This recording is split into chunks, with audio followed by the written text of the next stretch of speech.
channel is sponsored by Great Bay Outfitters. Great Bay Outfitters is a waterfront kayak shop located near Great Bay. They are New Jersey's #1 volume dealer of Old Town kayaks. Great Bay Outfitters specializes in fishing kayaks and offers demos, rentals, repair, rigging, and a full assortment of PFDs, dry suits, motors, paddles, and accessories from many major brands. What is up, everybody? Today I am excited to bring you a different style of video than what I'm accustomed to putting on YouTube. Today I went out on the kayak and exclusively shot underwater footage at a bridge that I've never fished before. Bridge I want to start getting into fishing around all the structures, but before I do, I wanted to drop down this. It's in a Canfish underwater camera, like an inline camera. I tied about 12-inch leader with fiddler crab, maybe 6 inches underneath the camera, and just kind of slowly dropped it on a bunch of different structures on the bridge. Water temperature was 75 degrees today at the top of the tide. When I do a lot of these, underwater videos for Patreon and, other stuff like that, but I figured, what the heck, let me do one for YouTube. So I think one of the coolest things about these cameras is you could have a sonar, depth finder, all that good stuff, side scan, structure scan, the live scope, but I think sometimes nothing beats actually seeing with your own eyes what is actually down there.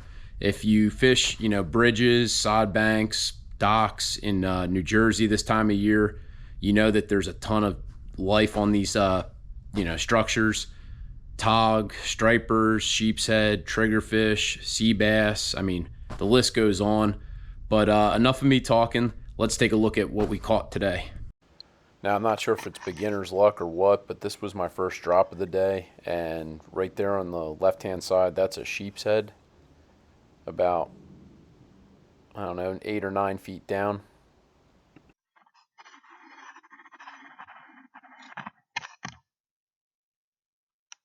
Now, I was trying to ease the camera down about 10 feet at a time. I find that the faster you drop it, the more spin and more uncontrollable film that you have. But as we're dropping it down to maybe 20 feet or so, you start to see another sheepshead right there, and then almost dropped actually on top of a striper right here. And it wouldn't be the only striper we see. As we're dropping further down, I think we hit 30 feet or so, you'll see the outline of a striper right there underneath the crab. Kind of a smaller one, like 25, 26 inch class fish. Now on our second drop, what's really cool about these bridges is the amount of life on them. We're going to drop into a little school of baby tog. Now, the thing that always puzzles me is, this is the second drop. I'm dropping on a piling, I don't know, maybe 5 feet away from the previous one that we just looked at. And at the same depth that we dropped that camera at, where we were seeing sheepshead and sheepshead and stripers, we're seeing exclusively tog. Now, as I drop this further down, we start to run into a few more sheepshead. There's one that's going to pan in on, I believe, on the right-hand side. There's some juvenile tog at the top of the screen. But as it's falling down, you could see like a smaller sheepshead kind of giving the side eye to the crab. Now, as we drop further down, we're going to see some more tog, I believe it's going to be.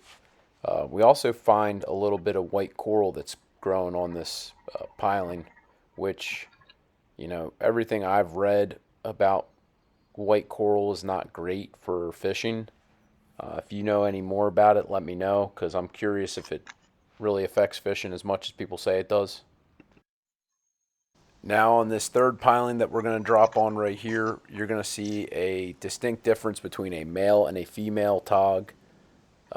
From what I'm told, the darker colored ones are males and the lighter colored ones are females. I believe it's going to be probably 10 more feet down. I think we actually almost drop on top of them. You can see a little sheepshead right there swimming off in the distance. And they're easier to kind of spot with all their stripes. But here's that little school of Tog. Now, on the first few camera drops, I didn't go all the way to the bottom because I just didn't want to run the risk of snagging the camera on something. But as this video goes on, I dropped to a couple, bottoms of pilings to see if there's anything different. Now, in the next drop, I'm going to drop it all the way down. But another interesting thing, we're now, I guess, 3 pilings down from where we started. And at the same depth that the previous 2 pilings had Tog, you're going to start to see a bunch of juvenile black sea bass on this one, and no Tog or no stripers. I believe we'll see a sheepshead later on in this one, but it's kind of interesting how 4 separate pilings that are, separated by 20 feet or less can have a different biomass of fish at the same depth, just 5 feet away from each other. So I'm always curious of why that is. I have my own theories, but I do not have a degree in marine science, so I'll keep those theories to myself. One thing I did notice with this drop, though, the further we went down and closer to the bottom we got, the dirtier the water was, which was interesting. This was on a day with like a full moon tide, so there was a really good push of clean ocean water in. You're going to see a little sheepshead kind of cruising by there. You can see his belly. And another thing from this video, I wouldn't take what you're seeing and claim it as that's what's going to happen every bridge that you go to. A lot of, I think, the staging of these fish has to do with the water temperature. So, when I shot this in July, it might hold true for July, but maybe not so much in June or August or even September. I believe the weight's going to hit the bottom this next drop. I was kind of slowing my drops, but you could see the bottom here. Believe you're going to see a bunch of little juvenile sea bass. There was a sheepshead that was there. Kind of interesting that not much life on the bottom here other than some juvenile fish. Now this next drop is actually on the shallowest piling of the bridge. I want to say at high tide there's only about 8 feet of water from the surface to the bottom. I mean, you could see there was like one drop and we were there. And what was interesting in this real shallow spot was there wasn't much fish high up, but there was some Tog, you'll see right there, some sea bass. Everything, though, in this shallow end was juvenile sized. Now, at this point, I worked my way back to the deeper pilings, and I moved in one from the first one that we started on.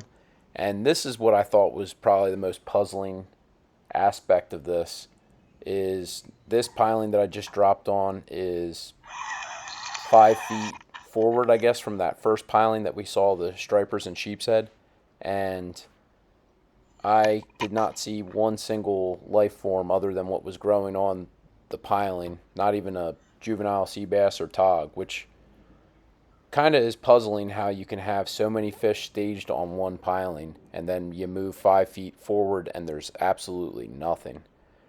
Could have been because it was the slack period of the tide and maybe fish were on the move and nothing was using this piling, for shelter at the time. But I'm going to come back to this area again and do another drop in a month because I'm curious to see, A, if the fish are still where they were sitting in July, and B, if anything new has moved in or anything's moved out.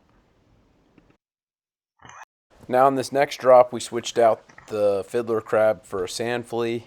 I always like to drop multiple baits. I believe the previous one was a mud crab, and I'm always curious to see how they react. Now, granted, most of the time when I do these is at slack tide because it's the safest time to drop down where I'm not worried about my line getting pushed around by the current. But we had a nice little Tog just give us the side eye as he cruised by. Wasn't even looking at the bait, just looking at the camera. Thought it was kind of funny. From seeing all the years of, John Skinner videos, and it seems like the Tog are very curious. Now another puzzling thing, this This piling was exactly one away from that one that we just looked that was completely barren. And there's probably more life on that one than there was any of the other ones that we've seen so far. It's just kind of interesting, you know, what dictates them to stay on one or gravitate to another. Now, the next one, we start to see some more sheepshead again. I believe there are multiple sheep. There's like two or three right down there. There's a striper underneath of him. Kind of interesting. They're literally within a foot of each other. But um, I always found it interesting. I never really found many tog to hang close to the stripers. I think because the stripers, eat the juvenile ones. I'm not saying that they won't eat a juvenile sheepshead. I just have never seen it on here. But there's some decent sized tog actually towards the bottom of this piling. And it's interesting, even the bottom of this piling is a little bit different than the previous two that we dropped to. Now, my thoughts after watching a lot of this footage for my next trip that I do some underwater footage, I think I'm going to swap out the hook for like a safety pin because in reality, I'm not really trying to hook these fish. Um, but what would be interesting, I guess, a next level thought would be to actually let the line sit at a certain depth and watch how they feed. Because if you've ever gone sheepshead fishing or tog fishing, it's two completely different fish, especially the way they hit. And we have a couple sheep right now looking at the sand flea. Believe there's another one underneath. Yeah, there's like two or three down there. That's a decent sized tog. Now, I'm not sure if you're noticing this, but as this trip is going on, the water clarity is starting to get worse and worse. And we started pretty much at the top of an incoming tide and let it go, a good amount of the outgoing tide. Uh, you're going to see, I believe, more sheepshead on this drop. Yep, there's one right there. There's a juvenile sea bass, a couple of them kind of swimming down the pole. So this next drop would end up being my last one with this inline fishing camera. There's another sea bass. I think we're going to see a bunch more of them as we drop. What I ended up doing after the tide started moving was pull this in and went to like a sod bank nearby that I could fish. I actually came back with my Insta 360. It's like a 360-degree angle camera. I wanted to test a drop at the bottom of the tide to see, was there a distinct difference in water clarity, especially from a camera perspective. Like you can always see, a difference in color from top of the tide to the bottom, but I was always curious what, the visual perspective is underneath, and it was actually kind of surprising. So this is my first drop with the 360 camera. I've never used this type of camera before, and the way I rigged it definitely could be better. After this drop, I kind of realized what I need to do moving forward when I go out to take underwater footage with this camera. But as we're easing down the piling, you can see a sheepshead right there, kind of middle of your screen. Um, it's crazy how dingy the water is. This is the same area that I was dropping that other camera on, and I was kind of shocked to see once we got at a certain depth that you completely lose all visuals. Now, I don't know if you could see there's another sheepshead just hanging to the right of that piling. But what's crazy, once we get, I don't know, 20 feet down or more, like right about here, you start to lose all visual, like that's not within, a couple inches of the screen, which is crazy. And this was on a day that there was a ton of sunlight. I could understand on a day where it's like cloudy and overcast or dark out already, but a day with full sun, you would think that 20 feet down like this wouldn't be, a dungeon, but it definitely has opened up my eyes to how visual feeders can be at a, bottom of a tide in a low area. I think cracking the shell of a crab and getting the scent in the water definitely goes a long way on a day like this where, the tide's not in your favor and you got to kind of up your game a little bit. Now, what's interesting is the one piling that I shot the other camera on that was super shallow, that had all those like juvenile tog and sea bass. When I came back at dead low tide, you're going to see we're going to get all the way to the bottom here. And it is an absolute ghost town. Other than, a phantom rope that's, I guess, tied onto the bridge there, there's not a single fish in sight at this point of the tide, which is interesting because, a lot of people believe that these fish are just sitting in one spot and they never move. And I'm here 5 hours after taking that original video and there's absolutely nothing sitting there. Thank you for watching, and if you really enjoyed this type of content, please drop a comment down below. Lets me know if I should keep doing these for YouTube or just keep them on my Patreon. Have a good night.